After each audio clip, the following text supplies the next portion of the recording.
ओम शांति। बाप दादा मधुबन। आज की मधुर मुरली 12/11/2024। मीठे बच्चे, बाप आए हैं तुम बच्चों को श्रृंगार करने। सबसे अच्छा श्रृंगार है पवित्रता का।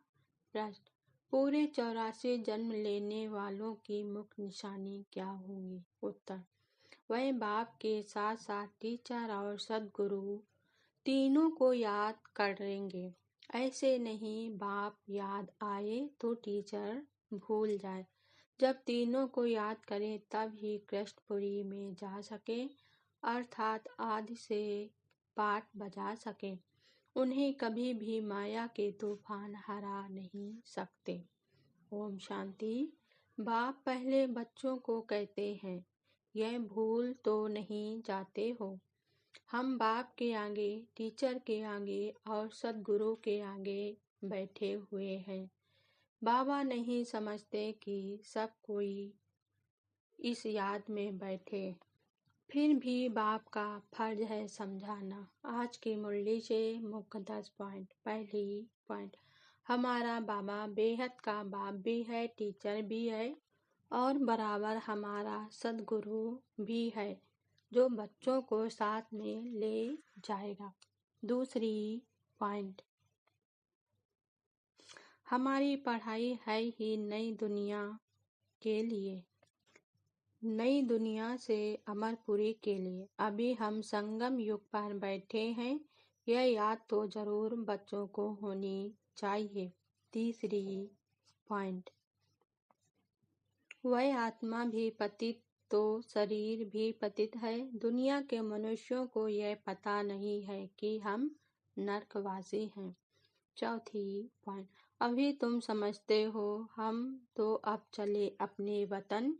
यह तुम्हारा वतन नहीं है, यह है रावण का पराया वतन। तुम्हारे वतन में तो अथाह सुख है। पांचवी पॉइंट, 84 जन्मों के चक्र में आने से रावण राज्य में दुख में आकर पड़े हैं। दुख होता ही है, यह सारा ज्ञान अंदर में आना चाहिए। बाप तो जरूर याद आएगा। पांचवी पॉइंट, 60 वर्ष के बाद बाप ने प्रवेश किया तो बाप टीचर गुरु बन गए। अभी तो कायदे भी बिगड़ गए हैं। छठवीं पॉइंट, शांति धाम कहा जाता है, वहाँ आत्माएं रहती हैं। अगर कहें परमात्मा का नाम, रूप, देश, काल नहीं तो बच्चे फिर कहाँ से आएंगे? सातवीं पॉइंट, तुम बच्चे अब समझते हो यह वर्ल्ड की हिस्ट्री जाखरी कैसे रिपीट होती है। आत्मा चैतन्य, शरीर जड़ है, सारा खेल ही जड़ और चैतन्य का है। आठवीं पॉइंट, इन लक्ष्मी नारायण का और जो उन्हों के साथ स्वर्ग में रहते हैं उन्हों का ऊंच ते ऊंच पद है। नवीं पॉइंट, बाबा ने समझाया है सोच वतन आदि में जो कुछ देखते हो यह तो सब है साक्षात्कार की बातें। यह ईश्वरी नॉलेज है। सोर्स ऑफ इनकम नॉलेज भी उत्तम, मध्यम, कनिष्ठ होती है। 10वीं पॉइंट, हम भारत की ही सेवा करते हैं सुखधाम बनाने के लिए, इसमें बहुतों का कल्याण होगा। अच्छा, धारणा के लिए मुख्य सार। पहली पॉइंट, अपार खुशी में रहने के लिए सदा स्मृति रहे कि स्वयं बाप हमारा श्रृंगार कर रहे हैं, वह हमें अथाह धन देते हैं। हम नई दुनिया अमरपुरी के लिए पढ़ रहे हैं। दूसरी पॉइंट, विजय माला में पिरोने के लिए निश्चय बुद्धि बन देवी गुण धारण करने हैं।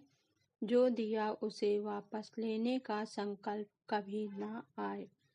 संशय बुद्धि बन अपना पद नहीं गंवाना है। वरदान आज बाबा ने दिया, क्रोधी आत्मा को रहम के शीतल जल द्वारा गुणदान देने वाले वरदानी आत्मा भव। स्पष्टीकरण, आपके सामने कोई क्रोध अग्नि में जलता हुआ आए, आपको गाली दे, निंदा करे, तो ऐसी आत्मा को भी अपनी शुभकामना द्वारा, वृत्ति द्वारा, स्थिति द्वारा, गुण, दान या सहनशीलता की शक्ति का वरदान दो। क्रोधी आत्मा परवश है, ऐसी परवश आत्मा को रहम के शीतल जल द्वारा शांत कर दो। यह आप वरदानी आत्मा का कर्तव्य है। चैतन्य में जब आप में ऐसे संस्कार भरे हैं, तब तो जड़ चित्रों द्वारा भक्तों को वरदान मिलते हैं। स्लोगन आज बाबा ने दिया, याद द्वारा सर्व शक्तियों का खजाना अनुभव करने वाले ही शक्ति संपन्न बनते हैं। ओम शांति।